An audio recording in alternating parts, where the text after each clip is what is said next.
Bom dia, nação rubro-negra. Hoje, domingo de carnaval, é dia de clássico no Campeonato Carioca. Botafogo e Flamengo se enfrentam no Engenhão às 17 horas e 30 minutos.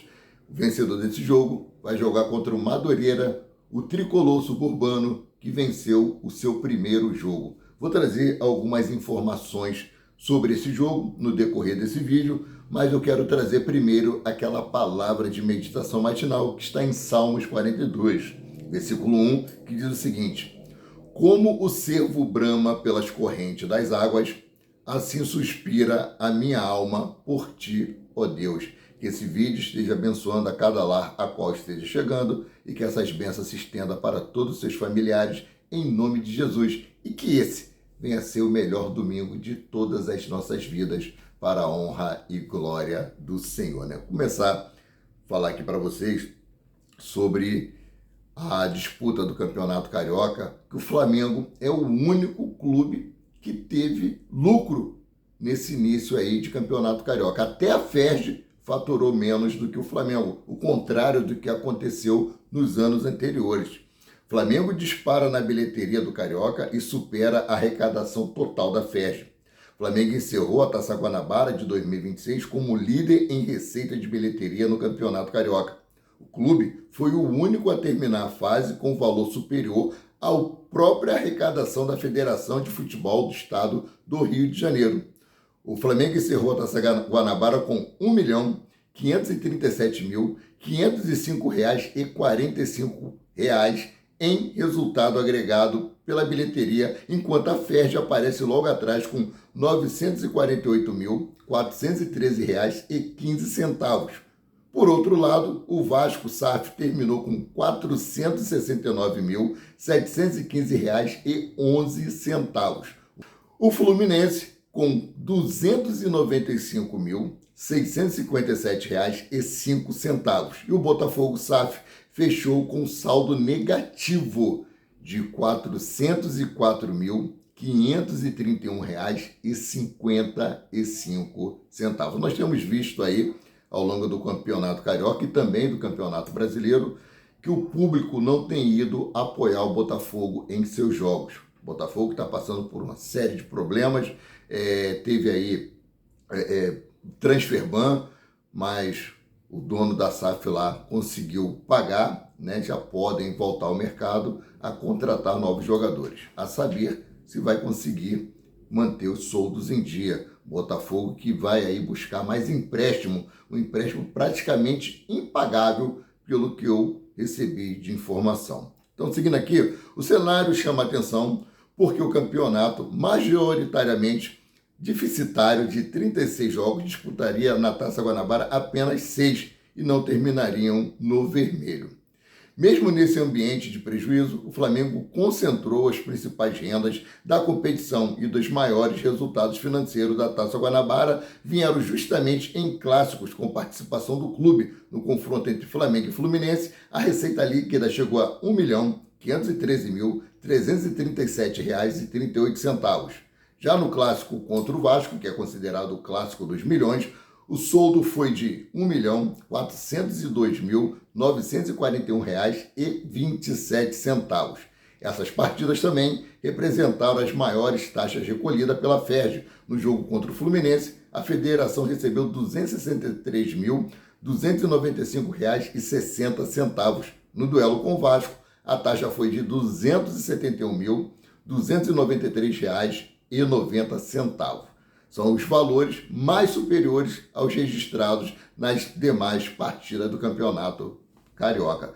Para vocês ver o quanto a marca Flamengo é forte, impulsiona as maiores rendas de todas as competições a qual ele está envolvido. Isso acontece no Campeonato Brasileiro, acontece no Campeonato Carioca, acontece na Libertadores, acontece na Copa do Brasil. Todas as competições a qual o Flamengo vai jogar, a arrecadação é sempre uma das maiores, se não é a maior, né? Mudando aqui de assunto, meus queridos e minhas queridas, vou trazer informações sobre o clássico de hoje, tá? O jogo acontece às 17 horas e 30 minutos no estádio Newton Santos, no Engenhão, na zona norte do Rio de Janeiro, quarta de final do Campeonato Carioca, com transmissão da TV Globo e no Premier, no pay-per-view. Vai passar na TV aberta, tá? Flamengo teve raros 4 dias de intervalo de 2 jogos e deve levar aí quase força máxima ao campo para enfrentar o Botafogo. Por que quase, PQD? É por causa do gramado sintético do estádio Newton Santos. Alguns jogadores podem ser poupados, como Alexandro e Nicolas de la Cruz, como já trouxe anteriormente. E a Arrascaeta também deve começar esse jogo no banco de reserva, que ainda trabalha aí buscando a melhor forma física. Provável escalação do mais querido é a seguinte: Rossi, Emerson Royal, Léo Ortiz ou Vitão, Léo Pereira, Ayrton Lucas, Eric Pulgar, Everton Araújo, Jorge de Arrascaeta ou Gonzalo Plata, Lucas Paquetá, Jorge Carrascal ou Samuel Lino, Pedro ou Bruno Henrique. Técnico Felipe Luiz. Lembrando, a escalação oficial do Flamengo sai às 16 horas e 30 minutos, 1 hora antes da partida. Martim Anselmo, técnico do Botafogo, teve poucos dias desde o clássico contra o Fluminense para pensar no planejamento das quartas de final contra o Flamengo e terá um time titular à disposição. Um grupo formado por jogadores do Sub-20 viajou para a Bolívia na última quinta-feira com o objetivo de melhorar a adaptação na altitude, ou seja, a pré-Libertadores, Botafogo vai enfrentar com um time praticamente Sub-20, tá? Provável escalação do Botafogo: Neto, Ítalo ou Bastos, Milton e Barbosa, Vitinho e Barreira, Danilo e Alex Telles ou Nathan Fernandes, Montoro, Matheus Martins ou Arthur e Arthur Cabral, o técnico Martim Anselmo. Os desfalques aí do Botafogo são os seguintes: Christian Lorner, Léo Link, Gabriel Abdias, Cadu, Cauã Toledo, Cauã Cruz, Marquinhos Bernardo, Valim e Wallace Davi em viagem para a Bolívia, né? Os desfalques do nosso Flamengo: Jorginho lesionado e Nicolas de la Cruz preservado por conta do gramado sintético. A arbitragem dessa partida é a seguinte: Bruno Arleu de Araújo é o árbitro que vai apitar. Assistente número 1, Rodrigo Figueiredo Henrique Correia. Assistente número 2, Thiago Henrique Neto Correia Farinha. E o VAR fica por conta de Rodrigo Carvalhais de Miranda. Esse Rodrigo Carvalhais de Miranda está em quase todas, né? Bom, vamos mudar aqui de assunto, né? Não há vantagem para nenhum dos clubes e, em caso de empate, a vaga será decidida nos pênaltis. Os adversários da semifinal serão Madureira, que venceu o Boa Vista na sexta-feira por 2-1, como já havia falado, o tricolor suburbano. O Botafogo chega ao confronto com 4 derrotas consecutivas.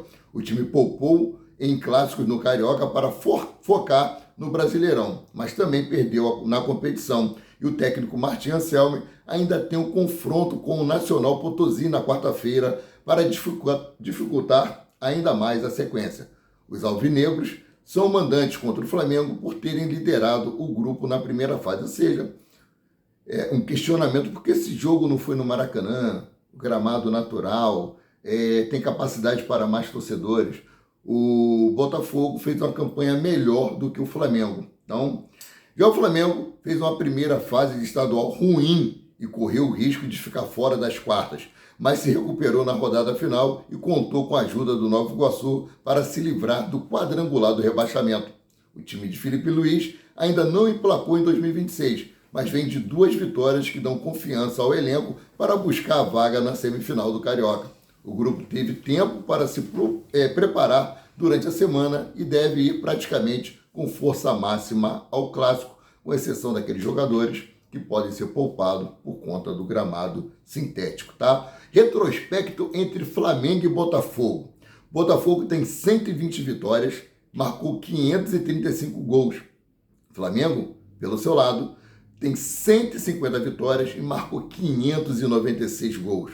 Foram 127 empates entre as equipes, total aí de jogos 397. Flamengo lidera com uma boa margem aí, ou seja, o retrospecto é muito mais favorável para o Flamengo e que essa escrita permaneça hoje no jogo das 17 horas e 30 minutos, tá? Bom,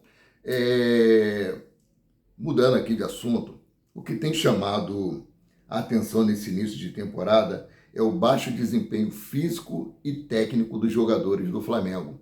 De longe, aquele Flamengo de 2026, né, que recebeu algumas críticas, mas que conquistou vários títulos e que tinha um ponto muito forte, que era a sua defesa, algo que tem deixado a desejar.